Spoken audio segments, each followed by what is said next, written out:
She's the author of Wandering Palate. It's a travel journal / recipe book. Here's Erica Schlick's recipe for grain-free sweet potato hush puppies. Hi, today I'm going to be showing you how to make a grain-free hush puppy recipe. Now, hush puppies are a delicious little fried treat that's typical in the South, and they're generally made with corn, and corn is not allowed on a paleo diet, and for me personally, I noticed that it causes a lot of inflammation, so I wanted to make a grain-free paleo version that I can enjoy. And so this one is going to be made with sweet potatoes, and we're going to be using cassava flour as well. So we're going to start with about 1 pound of mashed sweet potatoes, and I have 1 teaspoon of garlic powder, and I have 1 teaspoon of onion powder as well, and we've got a little bit of sea salt. This is about 1 teaspoon as well, and we have about 2 tablespoons of fresh chives, and we're just going to go ahead and give this a quick mix. I like to use a fork with it just so that the seasoning can kind of go between the fork and, you know, get through the sweet potato. And we've got 1 pack of bacon, and I've already gone ahead and cooked this, and this is going to give it a really nice crispy flavor. And we have some sauteed white mushrooms as well. So this is about 8 ounces, about half a pack of a traditional mushroom box. And again, we're just going to use our fork and combine this a little bit.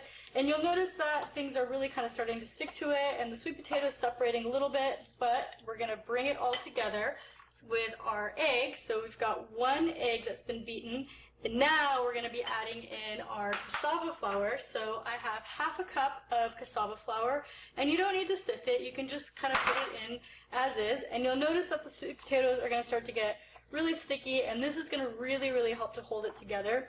And so at this point I like to switch to a spatula that's going to help us mix this in a little bit better, and you can also use your hands to combine it if you find that that's a little bit easier. Sometimes I like to use a spatula in the beginning, and then at a certain point when you realize you need to mix it in a little bit more, you can start using your hands.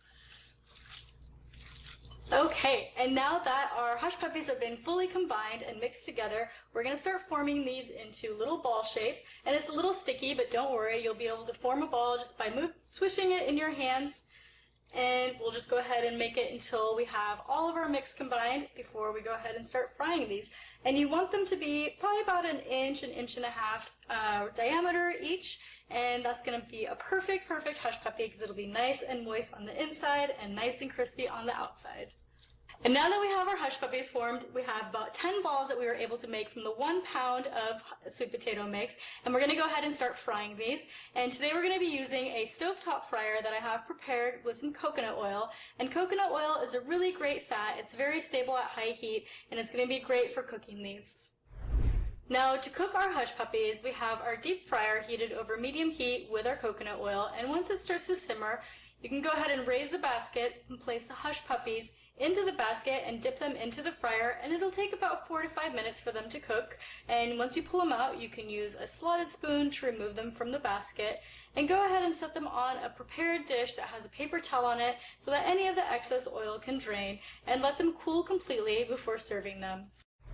Okay, our hush puppies are fully cooled and ready to enjoy. So these are ready to go. I'm going to go ahead and take a bite and make sure that these turned out good. So good. The crunchiness of the bacon with the sweetness of the sweet potato and just the crunchy outside is absolutely delicious.